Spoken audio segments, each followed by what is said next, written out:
Hi everybody, it's Tom here from Jabulani Vineyard and Winery, and once again I'm actually in the old winery retail store, which is actually quite nice for us.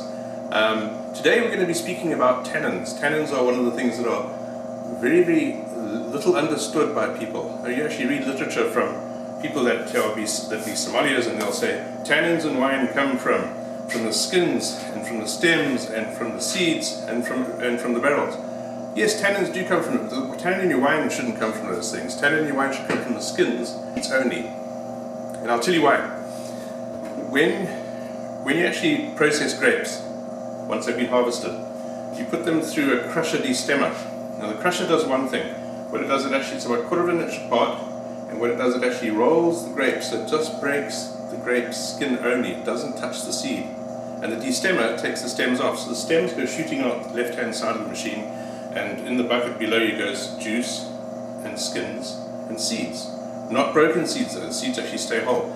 That product as a red wine is then fermented, and because we actually use a lot of the South African styles of producing wines, we actually do a thing called extended maceration for 3 to 4 days, sometimes 5, to actually make sure we extract maximum tannins from the skins. That means color and body.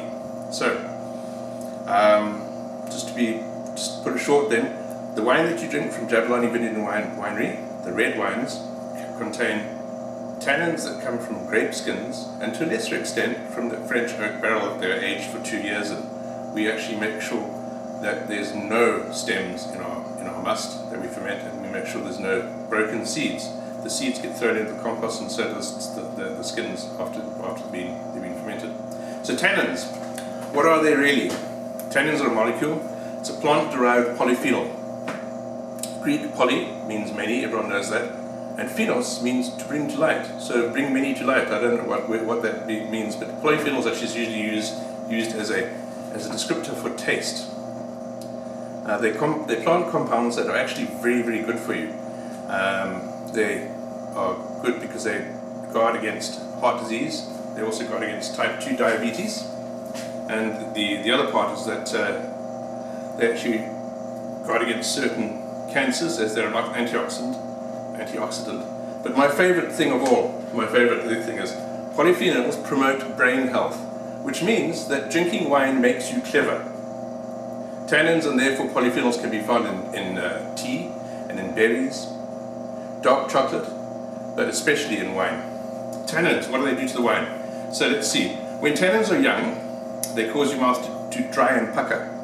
I'd actually say, if you don't understand what a tannin is, go make yourself a cup of black tea. Make it cool, don't add any sugar or any milk, and then drink it, and see that taste that it gives to your mouth, makes you pucker. So young tannins in grapes actually do that. Now human saliva has a very high protein content, which is why your tongue is slippery. And tannins bind and precipitate tannins. In other words, they separate out the proteins, which means that when you drink something with tannins in it, like black tea, it makes you feel like the saliva has been removed from your mouth. Now, when we do this wine here, this is Market Cabernet Franc, I'll actually show you the tannins and I like in this one here. This one here does dry out your mouth, but because the wine that's in our bottles here, in our barrel select wines, has been aging in French oak barrels at Jabulani it's an absolute necessity in the menu and the process, and it does the following. It creates a situation where there's micro-oxygenation of the red wine, which actually helps to age the wine gently. Oxygen is bad for wine, but micro-oxygenation is okay. French oak barrels is very tight wood, and what it actually does, it allows a certain amount of air to slowly go into the wine, because what's actually happening is alcohol and water are evaporating from the wine, and so that actually helps the aging process. The aging process allows as it ages, allows the tannins and the phenols, that's flavors, to integrate. So when you have a young wine, you can actually usually say, okay, there I can taste the tannins, there I can taste the flavors, the berry and so on and so forth, but they always separate out. When you age a wine, it actually integrates it. So when you hear of a wine that's integrated with opulent tannins, like this guy here, you'll actually know that wine has been really nicely aged. Now, at Jabulani, and a lot of wineries in Europe do the same thing. What we do is we age wines for 2 years, and then when they finish aging, we put them in a tank, allow them to settle out, and what is done then is we we filter it at 8 micron. Now 8 micron sounds very small because it's 0.008 of a mil, but it's actually quite thick in terms of liquid. So basically that's called coarse filtration. So coarse filtration is what we do. We do that because we don't want to strip out any of the tannins, we also don't want to strip out any of the flavor. So when the wine is then put it through the bottling line, the wine is actually then stored upside down for 2 years, or 3 years, or 4 years. And guess what market Shiraz is actually now 7 years it's been upside down. Now storing it upside down actually has the effect of keeping the cork wet. But the other thing is that because the molecules of tannin actually start binding together and forming chains, they eventually some of them get too heavy to stay in suspension. And so they drop out of suspension to the bottom of the bottle, which is actually the top. So when we open this bottle, you'll find that there are some tannins that are attached to the cork. And some people have actually opened these bottles and said, "Oh, there's sludge in your wine." I said, "No, it's not sludge. It's not sludge at all. It's actually rich tannins." So we'll actually show you what those look like. This is Market Cab Franc, and the year is 2015. It's the one that's currently on sale at the moment. I love this wine. It's actually beautiful for pairing with rich Italian food, ossobuco and tomato bases.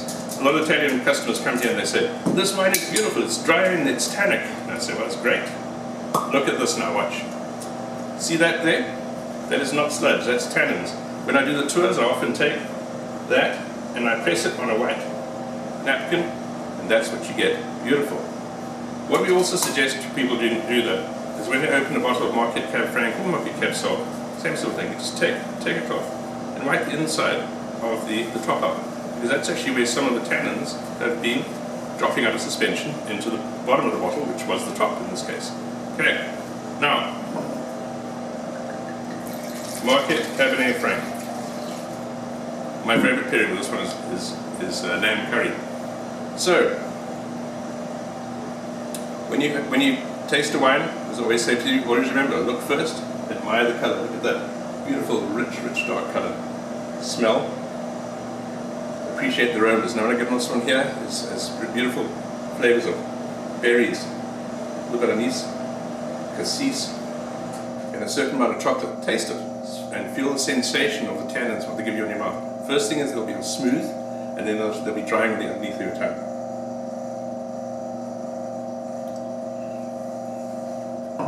Beautiful, very, very nice. So after that then, see what you can actually see as being a finish. The finish is actually what the taste that lingers in your tongue afterwards. Beautiful wine. And this one here, as I say, is rich, opulent tannins, well integrated, and a beautiful wine. So, what I always say to you is, stay safe, and what a wine. Thanks, bye-bye.